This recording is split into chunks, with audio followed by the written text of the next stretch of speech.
Hello, नमस्कार साथियों। मैं प्रसून कुमार स्वागत करता हूं आप सभी का मेरे YouTube चैनल पर। जैसा कि आप जान रहे हैं कि मैं JRF हूं और मैं फिलहाल बनारस हिंदू यूनिवर्सिटी से PhD कर रहा हूं।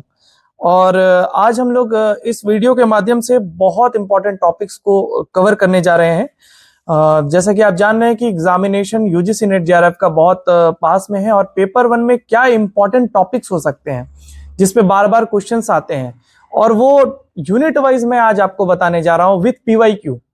साथ साथ PYQs आते रहेंगे, PYQ सॉल्व करते रहेंगे हम लोग और देखेंगे कि कौन से ऐसे मुख्य टॉपिक्स हैं जिसपे आप बहुत अच्छे से अभी कमांड कर लें। मेरा हमेशा से ये मानना रहा है कि execution is the most important thing.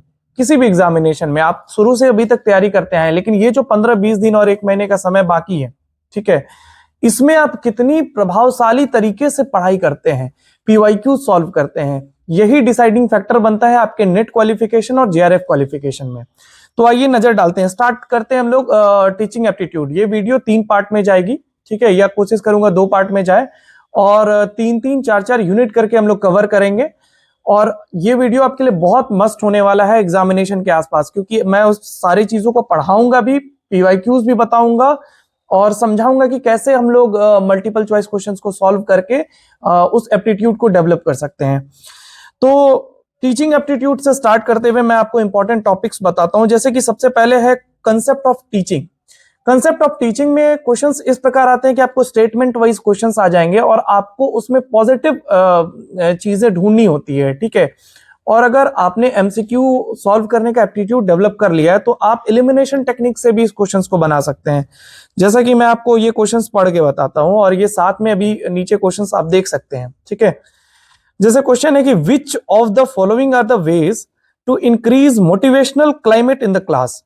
Option A है use a variety of instructional strategies to maintain students interest. फिर है बी में है give students opportunities to share their experiences and learning with each other. C है allow sarcasm and superiority to exhibit in classroom.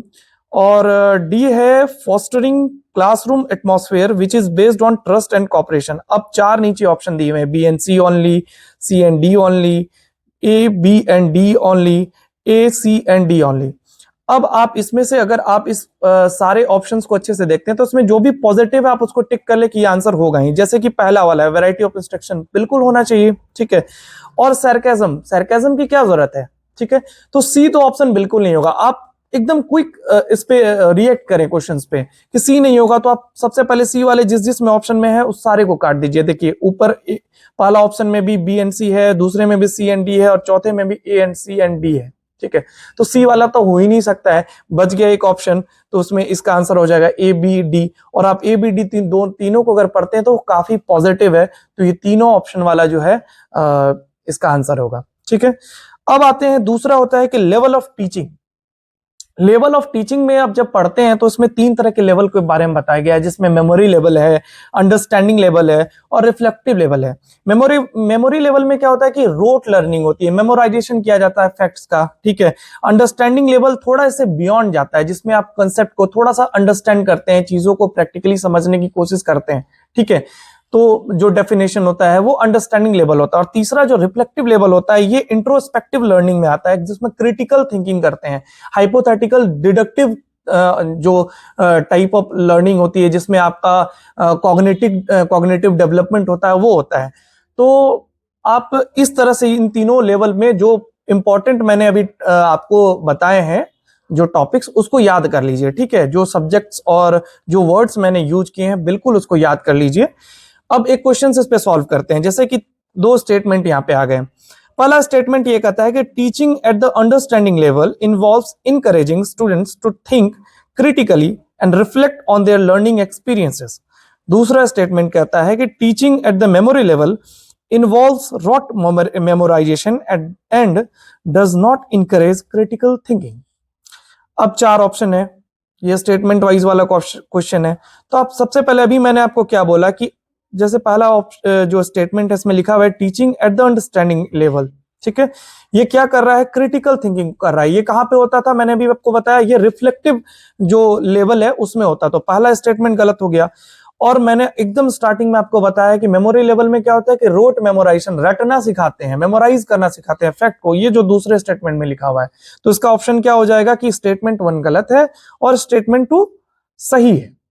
ठीक है, तो इसी प्रकार आप जब चीजों को कंसेप्ट वाइज पढ़ते हैं तो बहुत अच्छे से आप एग्जामिनेशन में सॉल्व करने लगेंगे। ये सब 4-5 क्वेश्चंस आपको एक्स्ट्रा सही करवाते हैं जब आपके कंसेप्ट्स क्लियर होते हैं। तीसरा है ब्लूम्स टेक्सोनॉमी, जिसमें कॉग्निटिव डोमेन होता है, अफेक्टिव डोमेन होता है, साइकोमोटर डोमेन होता है। इसमें 3-4 करके या 4-5 करके अलग अलग लेवल्स बताए गए हैं। आप उसको असेंडिंग एवं डिसेंडिंग ऑर्डर में याद कर लीजिएगा। मैं कोशिश करूंगा कि इन सारी चीजों का पीडीएफ भी अपने टेलीग्राम चैनल पे प्रोवाइड कर दूं। ठीक है, बहुत कम दिन है, आप बिल्कुल अब सीरियस हो जाइए। चौथा जो इंपॉर्टेंट टॉपिक है इसमें वो है कि जो 4 stages of cognitive development theory है जीन पियाजे का, जिसमें सेंसरी मीटर होता है जो 0 से 2 साल के बच्चों के लिए होता है, जिसमें मोटर एक्ट बेस्ड एक्सपीरियंसेस और रिफ्लेक्सेस और सेंस के आधार पर बच्चे सीखते हैं। दूसरा होता है प्री ऑपरेशनल, जो 2 से 7 वर्ष तक की आयु तक बच्चे करते हैं। ठीक है, जिसमें मेंटल रिप्रेजेंटेशन होता है, जिसमें लैंग्वेज का वो यूज करना सीखते हैं, जिसमें इमेजिनेशन सिंबल्स का यूज करके वो लोग बच्चे स्टार्ट करते हैं करना। ठीक है, तीसरा है कंक्रीट ऑपरेशनल। ठीक है, इसमें बच्चों को 7 से 11 साल के बीच में जब वो आते हैं तब वो उनमें थोड़ा सा ऑपरेशनल जो थॉट्स होते हैं वो थिंकिंग करना लॉजिकली स्टार्ट कर देते हैं, जो भी कॉन्क्रीट प्रॉब्लम्स होते हैं तो वो होता है कंक्रीट ऑपरेशनल में। और सबसे अंतिम फॉर्मल ऑपरेशन जो चौथा स्टेज है डेवलपमेंट का, जो 11 वर्ष के बाद स्टार्ट होता है, उसमें abstract thoughts, abstract concepts, hypothetically deductive reasoning जो होती है, लॉजिकली जो सोचना होता है वो स्टार्ट होता है। ठीक है, तो इसके आधार पे एक क्वेश्चन है, देख सकते हैं आप, 2 स्टेटमेंट दिया हुआ है। पहला स्टेटमेंट ये कहता है कि एज पर Piaget's stages of cognitive development the child learns a language and begins to use symbols to represent objects during the pre operational stage. और दूसरा स्टेटमेंट कहता है कि एज पर Piaget's stages of cognitive development the child learns through reflexes, senses and movement actions on the environment during the formal operational stage. तो मैंने अभी जैसे आपको पहला बताया, ठीक है, कि पहला जो प्री ऑपरेशनल होता है उसमें क्या होता है, प्री ऑपरेशनल में लैंग्वेज का यूज करके बच्चे सीखना चाहते हैं, तो ये स्टेटमेंट बिल्कुल सही है। ठीक है, दूसरा जो स्टेटमेंट है वो दिया हुआ है कि फॉर्मल ऑपरेशन में जो होते हैं बच्चे कॉग्निटिव डेवलपमेंट करने लगते हैं। कॉग्निटिव डेवलपमेंट सबसे लास्ट स्टेज होता है, वो फॉर्मल क्या कहता है ऑपरेशनल में नहीं होता है। कॉग्निटिव डेवलपमेंट के साथ क्या क्या आता है, जो किसकी तरह कॉग्निटिव डेवलपमेंट कर रहा है। यहाँ पे क्या लिखे हुए हैं, reflexes, senses and movement actions, जो कि मैंने सेंसरी मीटर में आपको बताया था। तो ये स्टेटमेंट गलत हो जाएगा। इसका आंसर अगर यहाँ पे सेंसरी मीटर होता तो ये सही होता, लेकिन उस टाइम में क्या होता है, उसमें एब्स्ट्रैक्ट थॉट्स आते हैं। क्रिटिकल जो डेवलपमेंट होता है वो एब्स्ट्रैक्ट थॉट से होते हैं, ना कि सेंसरी मूवमेंट्स होते हैं। तो इसका आंसर हो जाएगा statement 1 is true and statement 2 is false. ठीक है, उसके बाद एक जो टॉपिक है स्वयं से बहुत सारे क्वेश्चंस आते हैं। फैक्ट्स के बहुत सारे जो 3 प्रिंसिपल्स हैं, access, equity and quality, 4 quadrants जो होते हैं उसके, 9th टू पोस्ट ग्रेड। जैसे एक क्वेश्चन अभी मैं आपको दिखा रहा हूं, ये स्वयं पे है कि a teacher want to integrate Swayam into the curriculum to enhance learning, which of the following benefits of Swayam should be teacher highlights to the students. ठीक है, अब इसमें 4 ऑप्शंस दिए हुए हैं। Free access to quality educational resource, बिल्कुल सही है। Opportunity for live interaction with instructions, ठीक है, ये लाइव इंटरेक्शन स्वयं पे नहीं होता है। ठीक है, तो ये गलत हो जाएगा। तीसरा है पीयर रिव्यूड असाइनमेंट, यानी कि जो आपके सहयोग कर्मी होते हैं उनके द्वारा रिव्यू किया जाता है आपके असाइनमेंट का, ये भी नहीं होता है, तो ये भी गलत हो जाएगा।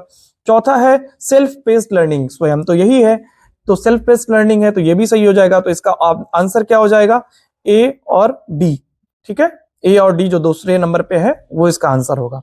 ठीक है, इसी प्रकार आप नेशनल कोऑर्डिनेटर्स जो हैं, जैसे कि यूजीसी है, एआईसीटी है, एनसीटी है, एनसीईआरटी है, जितने तरह की ऑर्गेनाइजेशंस काम कर रहे हैं, जो कोऑर्डिनेट कर रहे हैं राष्ट्रीय स्तर पर शिक्षा में, उन सारे का एस्टेब्लिशमेंट ईयर, उनका फुल फॉर्म, उनको अगर आपको दे दिया जाएगा कि इनका जो एस्टेब्लिश हुआ है इनको क्रोनोलॉजी में बताइए, तो वो चीज आप याद कर लें। इसके बाद एक बहुत इंपॉर्टेंट टॉपिक है स्वयं प्रभा। स्वयं प्रभा जो 2017 में लॉन्च हुआ है, जो कि इन्फ्लिबनेट जो है उनके द्वारा मैनेज किया जाता है, और ये GSAT-15 सैटेलाइट के द्वारा होता है। इसमें भी क्या होता है कि 9th to 12th, स्वयं जो था वो 9th टू पोस्ट ग्रेड पढ़ा रहा था, स्वयं प्रभा क्या कर रहा है कि 9 से 12 क्लास तक, ठीक है। और इसमें जो इंपॉर्टेंट क्वेश्चंस आते हैं वो सीरियल नंबर के हिसाब से चैनल्स आप याद कर लें, और चैनल्स के नेम, यानी मैथ्स के क्या है, कॉमर्स के क्या है, ये सारी चीजें पूछ देते हैं एग्जाम में, मैच द फॉलोइंग करके, ठीक है। तो इंपॉर्टेंट जो चैनल्स है कम से कम 15 तक आप थोड़ा सा ध्यान में रखें, ठीक है। सीरियल नंबर उसका क्या है, उसका नाम क्या है, अलग अलग नाम पे है, कौटिल्य, आर्यभट्ट, ऐसे ऐसे करके नाम है, ठीक है। आप उसको देख लेंगे। पांचवा, ये अभी मैं इसके जो PDF अभी नीचे आपको दे रहा हूं, उसके हिसाब से आप इसको याद कर लीजिएगा। जो ICT based teaching support system होता है, जिसको लर्निंग मैनेजमेंट सिस्टम LMS कहते हैं, ठीक है। तो अक्सर ये क्वेश्चन PYQ में पूछ दिया जाता है कि 5 ऑप्शन दे देंगे, आपको बोलेंगे कि इसमें से LMS कौन है, उसको सेलेक्ट कीजिए। तो ये 6 आप याद कर लीजिए, जो भी मैंने अभी इसमें लिखा हुआ नीचे आप पढ़ सकते हैं। Black board, learn, Moodle, canvas, absorb, talent, सकाई, ठीक है। ये सारी चीजें जो हैं LMS में आता है, ठीक है। तो आप इसको याद कर लें। इसी प्रकार एक और इंपॉर्टेंट टॉपिक टीचिंग एप्टीट्यूड में जो आपको बिल्कुल नहीं छोड़ना चाहिए, वो है इवैल्यूएशन सिस्टम। बार बार इससे क्वेश्चन पूछते हैं। इवैल्यूएशन सिस्टम क्या है, फॉर्मेटिव असेसमेंट क्या होता है, समेटिव असेसमेंट क्या होता है, डायग्नोस्टिक असेसमेंट क्या होता है, नॉर्म रेफरेंस क्या होता है, CRT क्या होता है, इससे क्वेश्चंस बार बार आते हैं। तो इन सारे टॉपिक्स को टीचिंग एप्टीट्यूड में देख लीजिए। अब एक क्वेश्चन है जो इवैल्यूएशन सिस्टम से है, ठीक है, मैं वो अभी आपको बता देता हूं। जैसे ये क्वेश्चन है, which assessment will be given to the learners during the course of instructions rather than after it is completed, ठीक है। पहला है डायग्नोस्टिक असेसमेंट, दूसरा है फॉर्मेटिव, तीसरा है समेटिव, चौथा है प्लेसमेंट असेसमेंट। तो जो आप अगर इसके डेफिनेशन को पढ़ रहे हैं, जान रहे हैं, तो ये आप जानते होंगे कि फॉर्मेटिव असेसमेंट इसका आंसर होगा, इसलिए क्योंकि वो ड्यूरिंग द कोर्स प्रोवाइड किया जाता है। अगर आफ्टर द कोर्स लिखता तो ये समेटिव हो जाता है, लेकिन ड्यूरिंग द कोर्स अगर कोई असेसमेंट किया जाता है तो वो फॉर्मेटिव होता है, ठीक है। तो आप इन सारे डेफिनेशंस को टीचिंग में बिल्कुल याद कर लें। अब आते हैं हम लोग दूसरे यूनिट, रिसर्च एप्टीट्यूड पे। ये सबसे जो स्टूडेंट्स होते हैं, जो भी एस्पिरेंट्स हैं UGC नेट के, उसके लिए सिर दर्द बना हुआ रहता है कि रिसर्च समझ में नहीं आता है, सर मैं क्या करूं, ठीक है। तो मैं इंपॉर्टेंट टॉपिक्स बता देता हूं और इंपॉर्टेंट थियरीज डेफिनेशन के साथ इसमें बता देता हूं, ताकि आप समझ जाएं और उस हिसाब से एग्जामिनेशन में जाइए, PYQs बना के जाइए, आपका डेफिनेटली रिसर्च के हर क्वेश्चन सॉल्व हो जाएंगे। पहला जो होता है रिसर्च एप्टीट्यूड में, वो होता है कि इसका मीनिंग, डेफिनेशन एंड कैरेक्टरिस्टिक क्या होता है, उसको जान लो, ठीक है। तो बेसिकली रिसर्च है क्या, it's a systematic and scientific search for knowledge on any specific topic. दूसरा क्या होता है कि it involves careful investigation and inquiry to discover new facts, ठीक है। जस्ट इसका नाम देख लो कि री प्लस सर्च, यानी आप अगेन सर्च कर रहे हैं किसी चीज को, ठीक है, इट्स रिसर्च। कैरेक्टरिस्टिक जो उसके मुख्य होते हैं वो रिसर्च, जैसे कि आप पढ़ चुके हैं, अगर आप KBS मैदान पढ़ रहे हैं या कोई भी चीज है आपने किसी यूट्यूबर से ही पढ़ा है, किसी ट्यूटोरियल में पढ़ा है, तो आप ये जान रहे होंगे जो मुख्य कैरेक्टरिस्टिक 6-7 होते हैं। जैसे ये सिस्टमेटिक होना चाहिए, ऑब्जेक्टिव यानी अनबायस्ड नहीं होना चाहिए, एम्पिरिकल होता है, रेप्लिकेबल होता है, एथिकल होना चाहिए, ठीक है।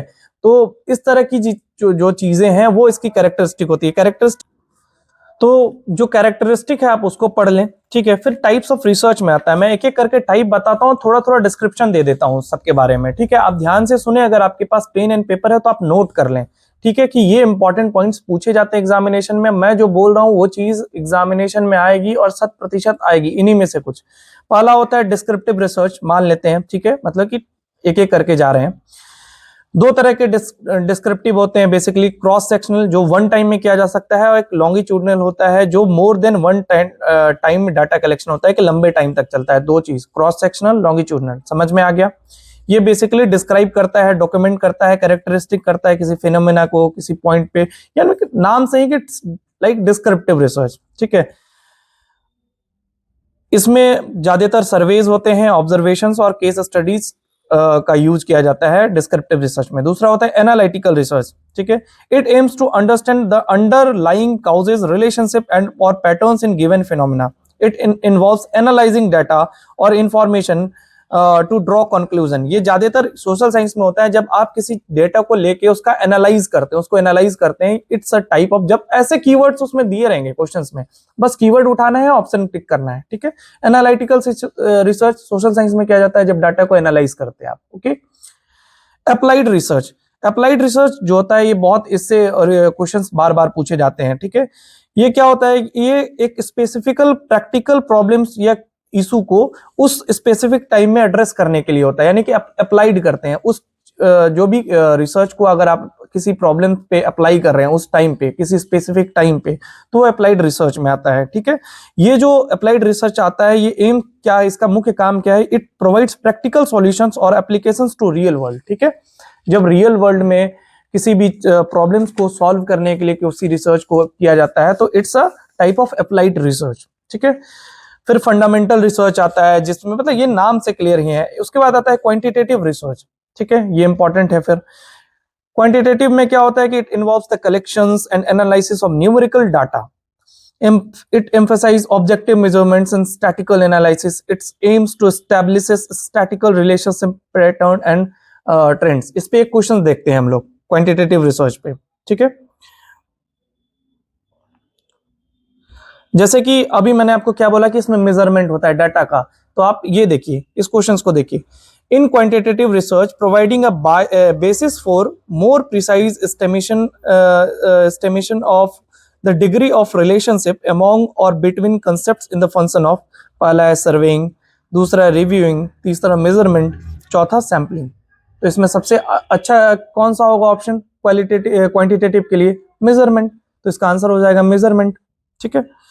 तो इस प्रकार आप इस चीज को कर सकते हैं। ठीक उसी के जैसा होता है क्वालिटेटिव, ठीक है। क्वालिटेटिव में क्या होता है कि it's focuses on understanding and interpreting subjective experiences, ठीक है, मीनिंग्स और सोशल फिनोमिना, ठीक है। क्या क्या इसमें होता है, जिसमें इसमें इंटरव्यूज होते हैं, ऑब्जर्वेशंस होते हैं, टेक्सचुअल एनालिसिस होते हैं। जैसे कि उसमें नंबर्स का काम हो रहा था, क्वालिटेटिव में नंबर्स का काम नहीं होता है, ठीक है। वहां डेटा एनालाइज करते हैं, यहाँ पे लोगों की भावनाएं, इमोशंस, लोग जो बताते हैं, जो इंटरव्यूज करते हैं, ये क्वालिटेटिव में आता है। जो आप सर्वे करते हैं, ठीक है, इंटरव्यूज जाके लोगों से बात करते हैं, ठीक है, वो क्वालिटेटिव रिसर्च में आता है, ठीक है। इससे इन डेप्थ इंसाइट्स मिलता है हम लोगों को किसी भी पार्टिकुलर जो कॉम्प्लेक्स फिनोमिना होता है उसके बारे में, तो वो क्वालिटेटिव में आता है, ठीक है। इसी प्रकार जो एक्स एक बहुत इंपॉर्टेंट है, एक्स पोस्ट फैक्टो रिसर्च, ठीक है। ये काउज एंड इफेक्ट रिलेशनशिप, और इसमें मैनिपुलेशन नहीं होता, नो मैनिपुलेशन, ये याद रखना बस। एक जहां लिखा होगा नो मैनिपुलेशन और काउज एंड इफेक्ट रिलेशनशिप को कोई स्टडी कर रहा है, तो वो हो जाएगा एक्स पोस्ट फैक्टो रिसर्च, ठीक है। सिंपल ये लाइन मिले, ये आंसर करके आ जाओ, ठीक है। उसके बाद एक बहुत फेमस इससे बहुत क्वेश्चन आते हैं, एक्शन जो रिसर्च होता है, जो कोर्ट लिविन के द्वारा दिया गया है, जिसमें चार स्टीफन केमिस ने बताया था, इसके जो 4 साइकिल है। पहला होता है प्लान, एक्ट, ऑब्जर्व, रिफ्लेक्ट, ठीक है। इसको कहते हैं PAOR साइकिल, ओके। इस चीज को एक्शन रिसर्च में आप याद कर लीजिए। इस पे एक क्वेश्चन भी है, जैसे देखो, इस क्वेश्चन से आप समझ सकते हैं कि किस प्रकार घुमा के क्वेश्चन होता है और PYQ कैसे बनाना चाहिए। PYQ खुद में एक टॉपिक आपको समझा देता है। देखो इस क्वेश्चन को देखो, जैसे लिखा है, a college teacher plans a research programme in which he और she intends to improve the socio-emotional aspect of his or her classroom climate during teaching. Which one of the following research method will be considered appropriate in the context? पहला है experimental method, दूसरा है descriptive method, तीसरा है historical method, चौथा है action research method, ठीक है। तो आप इसमें देख सकते हैं, जैसे यहाँ इंप्रूव का शब्द आ गया। एक्शन रिसर्च का बेसिक कंसेप्ट क्या होता है कि action research is conducted in real life setting and aims to address practical problems और इंप्रूव प्रैक्टिसेस। यानी कि जब काम हो रहा था, यानी कि जैसे कि क्लासरूम में पढ़ाई हो रही है, जो काम स्टार्ट हो चुका है और एंड हो रहा, उस बीच में कुछ प्रॉब्लम आता है, तो उसको अगर सॉल्व करने के लिए कोई रिसर्च किया जाता है, तो उसको एक्शन रिसर्च किया जाता है। जैसे इंप्रूव एक वर्ड है, अगर आप इसमें ये देखेंगे तो आपको ये आंसर हो जाएगा कि इसका आंसर होगा इम्प्रूव, क्या कहता है, जैसे वर्ड आ गया तो इसका आंसर हो जाएगा एक्शन रिसर्च, ठीक है। इसके अलावा और भी बहुत सारे रिसर्च है, जैसे हिस्टोरिकल रिसर्च है, जिसमें हिस्टोरिकल जो स्टडी ऑफ पास्ट इवेंट्स होते हैं, सिचुएशंस होते हैं, फिनोमिनन जो भी पास्ट में हो चुके हैं उसको स्टडी करते हैं हम लोग।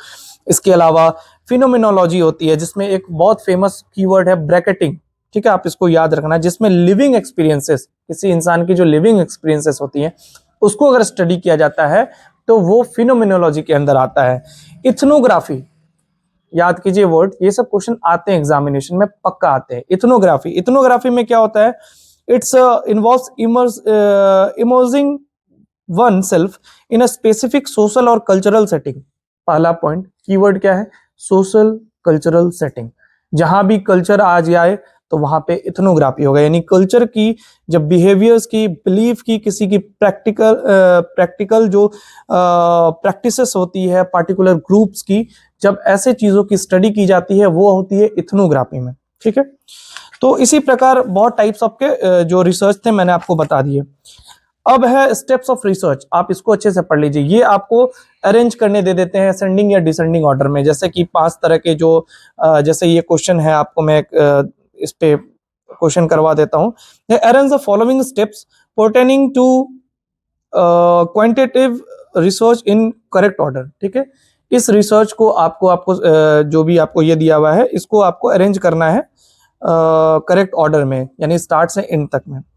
तो पहला है analyse data, hypothesis, process data, finding, research design. इसमें सबसे पहले क्या हो जाएगा, हाइपोथेसिस आ जाएगा, फिर क्या आएगा, रिसर्च डिजाइन आएगा, फिर क्या आ जाएगा, प्रोसेस डाटा आएगा, फिर आएगा एनालाइज डाटा, और अंत में क्या होगा, फाइंडिंग्स मिल जाएगा। ठीक है, तो आप देख सकते हैं कि इस प्रकार अगर आप पढ़ते हैं, जैसे सबसे पहले क्या होता है, स्टेप 1 होता है किसी रिसर्च प्रॉब्लम को डिफाइन करना, उसके बाद रिव्यू करना लिटरेचर का, फिर फॉर्मुलेशन ऑफ हाइपोथेसिस होता है, फिर डिजाइन, रिसर्च डिजाइन बनाते हैं, फिर डाटा कलेक्ट करते हैं, फिर उस डाटा जो कलेक्ट किए उसको एनालाइज करते हैं, अंत में एक इंटरप्रिटेशन और अपना रिपोर्ट तैयार करते हैं जो फाइनल फाइंडिंग्स होती है। इस प्रकार आप इसको याद कर लें तो ये आपके लिए बहुत अच्छा होगा, स्टेप्स ऑफ रिसर्च। ठीक है, उसके बाद जो बहुत फेमस एक टॉपिक है जिससे रिसर्च में बहुत क्वेश्चंस आते हैं वो है सैम्पलिंग। ठीक है, जिसमें आप नॉन प्रोबेबिलिटी, प्रोबेबिलिटी और अलग अलग तरह की जो नॉन प्रोबेबिलिटी होती है, जैसे कि कन्वीनियंस सैम्पलिंग होती है, कंसेक्यूटिव सैम्पलिंग होती है, जजमेंटल सैम्पलिंग होती है, स्नोबॉल सैम्पलिंग होती है, कोटा सैम्पलिंग होती है, डायमेंशनल सैम्पलिंग होती है। बहुत हल्की टॉपिक्स है, इसको प्लीज अच्छे से देख लो। ठीक है, अगर आपको नहीं पता हो रहा है तो आप मेरे को मैसेज करो टेलीग्राम पे, मैं आपको नोट्स भेज दूंगा, कोई दिक्कत नहीं है। लेकिन ये सब क्वेश्चन को गलत बिल्कुल नहीं करके आना। देखो सैम्पलिंग पे क्वेश्चन बनाते हैं हम लोग। ठीक है, among the following types of sampling techniques which one is also known as judgemental sampling. तो इसमें क्या हो जाएगा, पर्पसिव सैम्पलिंग इसका आंसर होगा, जो है quota sampling, convenience sampling, cluster sampling, purposive. एकदम क्लियर है, जहां जजमेंटल आएगा उसका दूसरा नाम पर्पसिव सैम्पलिंग होता है। ठीक है, तो इसका आंसर पर्पसिव सैम्पलिंग होगा। जब आप अच्छे से सैम्पलिंग को पढ़े हैं तो ये चीज आप कर सकते हैं। इसके अलावा जो इंपॉर्टेंट चीजें हैं रिसर्च में वो है कुछ लैटिन वर्ड्स है, जैसे इटल है, आईबिड है। ठीक है, आप इन सब चीजों को देख लेना, फॉर्मेट्स देख लेना जो लिखे जाते हैं, जो एमएलए स्टाइल है, शिकागो स्टाइल है, ठीक है, एपीए स्टाइल है, उसके क्या फॉर्मेट्स होते हैं। ठीक है, डिसेंडिंग ऑर्डर में ये या असेंडिंग ऑर्डर में ये, क्रोनोलॉजी में पूछ लेता है। ये बार बार पूछे जाने वाले टर्म है जो भी आपको मैंने बताया है रिसर्च में। ठीक है, तो इस प्रकार आप रिसर्च और टीचिंग के जो मैंने आपको फैक्ट्स बताए हैं आप इसको पूरा कंप्लीट कर लीजिए। ठीक है, इसके बाद हम लोग और भी जो टॉपिक्स हैं उसको भी आपको बताएंगे। तो अब आते हैं हम लोग तीसरे टॉपिक के पर, वो है एंशिएंट एजुकेशन स्टेजेस, यानी कि हायर एजुकेशन का जो टॉपिक है हमारा पेपर 1 का, उसके क्या इंपॉर्टेंट चीजें हैं जो आपको पढ़नी चाहिए। देखो सबसे पहले जो इंपॉर्टेंट सेंटर्स ऑफ लर्निंग है, इससे बार बार क्वेश्चंस आते हैं, कहाँ के कौन स्कॉलर पढ़े हैं, कहाँ कौन सा हुआ, उनकी स्टैब्लिशमेंट कहाँ थी, किस एरिया में था। जैसे कि मान लो तक्षशिला थी, तक्षशिला के जो स्कॉलर्स थे जो वहाँ पढ़ाते थे, जैसे कौटिल्य, चाणक्य थे, चड़क थे, वो लोग वहाँ के, ये चीजें वहाँ थी। 1980 में इसको यूनेस्को हेरिटेज में शामिल किया गया था। यहाँ पे कैसे एडमिशन होते थे, कोई एग्जाम नहीं होती थी, कोई डिग्री नहीं मिलती थी यहाँ पे। ठीक है, किस प्रकार एडमिशंस होते थे। तो ये क्वेश्चंस जो होते हैं वो बहुत इंपॉर्टेंट होते हैं, आपको केवीएस मैदान में मिल जाएगा, और या आप ऐसे भी गूगल करके सारी यूनिवर्सिटी के बारे में 5-5 पॉइंट याद कर लो। ठीक है, कौन कौन से प्रमुख यूनिवर्सिटी, पहला तो मैंने बता दिया तक्षशिला, दूसरा नालंदा यूनिवर्सिटी है, उसके बारे में पढ़ लो, जैसे ये महायान बुद्धिज्म से रिलेटेड था। ठीक है, ये सब क्वेश्चंस आते हैं कि कौन से यूनिवर्सिटी महायान से थे, महायान बुद्धिज्म से थे, तो नालंदा यूनिवर्सिटी थी। ठीक है, 2009 में इसको हेरिटेज बताया गया था। यहाँ पे जो एडमिशन होते थे द्वारपंडी वो जो करते थे, ठीक है, कितने लोग यहाँ से पढ़े हैं, इसके मुख्य स्कॉलर कौन कौन थे। यहाँ पे जो चाइनीज वो थे ट्रेवलर थे वो आए थे, ह्वेनसांग 7th सेंचुरी में। ठीक है, तो इस हिसाब से आप इन सारे इंपॉर्टेंट टॉपिक्स को नालंदा यूनिवर्सिटी के लिए पढ़ लो। ठीक है, वहां पे उसके लाइब्रेरी के बारे में पढ़ लो। ठीक है, कितने लाइब्रेरी थे, 3 जो उसके यूनिट थे उसका क्या क्या नाम था। ठीक है, तीसरा है काठियावाड़ गुजरात में एक यूनिवर्सिटी थी वल्लभी, उसके बारे में पढ़ लो। जो हीनयान बुद्धिज्म थे, महायान गया नालंदा, हीनयान आ गया वल्लभी। ठीक है, यहाँ भी कुछ लोग आए थे चाइनीज लोग। ठीक है, उसके बारे में पढ़ लेना थोड़ा सा ध्यान से। फिर विक्रमशिला यूनिवर्सिटी, ठीक है, ये तांत्रिक बुद्धिज्म एकदम क्लियर, बहुत बार मेरे टाइम में मैं दे रहा था पेपर, उसमें ये क्वेश्चन आ गया था कि तांत्रिक जो बुद्धिज्म होता है या वज्रयान बुद्धिज्म होता है उसको कहाँ पे प्रैक्टिस किया जाता था। That was Vikramshila university. इसको किसने एस्टेब्लिश किया था? एम्परर धर्मपाल ने किया था। ठीक है, नालंदा को किसने किया था?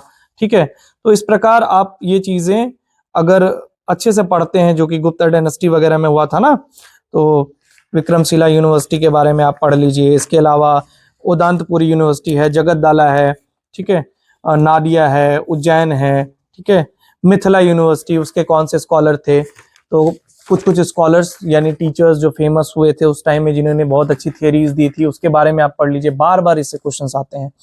इसके अलावा जो इम्पोर्टेंट टॉपिक है, जो लॉज और एक्ट्स हुए थे, ठीक है, उसके बारे में जरूर से जरूर पढ़ो। वो एकदम पूछते हैं। जैसे कि यूनिवर्सिटी एजुकेशन कमेटी जो राधा कृष्णन कमेटी थी, ठीक है, मुडालियर कमीशन, उसके इंपॉर्टेंट पॉइंट्स, इंडियन एजुकेशन जो कोठारी कमीशन थी, कब किस में क्या क्या प्रावधान किए गए, क्या क्या प्रोविजंस थे, Yashpal committee, national policy on education. जब आप मेरे नोट्स को देखोगे तो मैंने उसमें प्रॉपर लिख के रखा था, ये देख सकते हैं आप मेरे नोट्स को। ठीक है, मैंने पूरा बनाया है इस नोट्स को अच्छे से, तो अपने हैंड रिटन नोट्स उसमें ऐड किए। तो आप जब धीरे धीरे ऐसे क्रक्स नोट को बना लेते हैं तो इंड एग्जामिनेशन के आते आते आप उसको अच्छे से रिवाइज कर लेते हैं। तो जितनी भी मैंने पॉलिसीज और कमीशंस बताए हैं, आप उस कमीशंस को हायर एजुकेशन में बिल्कुल ध्यान से पढ़ लेना। इसके अलावा ये तो पोस्ट इंडिपेंडेंस है। प्री इंडिपेंडेंस में जो थे, जैसे स्टार्ट हुआ था चार्टर एक्ट जो 1813 का आया था, फिर मैकेले ने मिनट्स दिए थे 1835 में, थॉमसन के उड्स डिस्पैच, इससे बहुत सारे क्वेश्चंस मैंने देखे हैं। हंटर एजुकेशन कमीशन जो आया था, इंडियन यूनिवर्सिटी एक्ट बहुत फेमस 1904 का था, जिसमें रैली कमीशन वगैरह आया था। ठीक है, तो इस टाइप के क्वेश्चंस को आप बार बार पढ़ सकते हैं। उस टाइम कौन वाइसराय था, किसने इसको लागू किया था। ठीक है, तो जितनी चीजें हैं, उसके अलावा जो भी टीचिंग में रिलेटेड थी ना, जो मैंने आपको बताया था स्वयं प्रभा, वो यहाँ पे भी रिलेट करेगी। आईसीटी भी इससे कनेक्टेड रहेगा। इसके अलावा ई शोध सिंधु के बारे में आप पढ़ लीजिए, नेशनल डिजिटल लाइब्रेरी, जो भी इस तरह के ई कल्प है, ई यंत्र है, कैंपस कनेक्टिविटी, जिस प्रकार के प्रोविजन से है, ये आपको मेरे ख्याल से केवीएस मैदान अगर आप पढ़ते हैं थोड़ा सा जाके सेलेक्टिव वे में, तो आपका हायर एजुकेशन कंप्लीट हो जाएगा। तो मैंने हायर एजुकेशन के भी जो इंपॉर्टेंट टॉपिक्स हैं वो आपको बता दिए। आपको फैक्ट्स कहाँ कहाँ याद करने हैं, जो कमीशंस हैं, जो प्री इंडिपेंडेंस एक्ट है और पोस्ट इंडिपेंडेंस एक्ट है, किस प्रकार इंडिया में एजुकेशन सिस्टम आगे बढ़ा है, और उसके अलावा जो प्रमुख यूनिवर्सिटी है उसमें क्या पढ़ाई होती है, किस यूनिवर्सिटी जो इंडिया में फेमस यूनिवर्सिटी, उसको ज्यादातर ये पूछते हैं कि उसका एस्टेब्लिशमेंट में के हिसाब से उनको डिक्रीजिंग या इंक्रीजिंग ऑर्डर में आप लगा दीजिए। जैसे मान लीजिए Calcutta university, Patna university, Pataliputra university, या आपको Banaras Hindu university, Delhi university, Jawaharlal university, इसके क्या क्या एस्टेब्लिशमेंट ईयर है, ये सब बार बार कुछ क्वेश्चन, ये जितनी यूनिवर्सिटी की मैंने बात की सारे पीवाईक्यू में, पंजाब यूनिवर्सिटी के बारे में उनको डाल देंगे। तो जो भी यूनिवर्सिटी थोड़ी मोड़ी अच्छी रही है, पुरानी रही है, उस टाइम में रही है, उसके ईयर को आप याद कर लीजिए। ठीक है, प्रमुख आईआईटीज जो है, ठीक है, जो उस हिसाब से जो 1950s 60s 70s में बनी थी, ठीक है, तो उस टाइप की यूनिवर्सिटी को थोड़ा सा आप ध्यान में रखिए कि कौन पहले आया था, कौन बाद में आया था। तो ये क्वेश्चंस आपको बार बार एग्जामिनेशन में आएंगे और आप होपफुली बहुत अच्छे से कर पाएंगे। ठीक है, तो 3 यूनिट मैंने कवर कर लिए हैं पीवाईक्यूज के साथ। ठीक है, आगे भी जो वीडियोस आने वाली है उसमें आगे की 3 यूनिट्स जो होंगे उसको हम लोग कवर करेंगे पीवाईक्यूज के साथ। और इसके अलावा भी आपको अगर कोई भी क्वेरीज होती है तो आप हमारे टेलीग्राम चैनल से जुड़ सकते हैं, जिसमें हजारों बच्चों ने अभी तक जुड़कर अपनी सहभागिता दिखा दी है और वो अपने क्वेरीज वहां देखते हैं, उनको वहां पीडीएफ मिलते हैं, बहुत हेल्प मिलती है। आप मेरे वीडियो को अंत तक देखने के लिए आपका मैं बहुत बहुत धन्यवाद करता हूं। और इसी प्रकार मेरे चैनल को आप सब्सक्राइब कीजिए। अलग अलग तरह के इंकरेजमेंट अगर मुझे भी मिलेंगे तो मैं भी आपके लिए अच्छी अच्छी वीडियोस जिसमें आपको बहुत हेल्प मिलेगा एग्जामिनेशन के लिए वो लेकर आऊंगा। नेक्स्ट वीडियो के लिए पार्ट 2 जरूर देखें। धन्यवाद।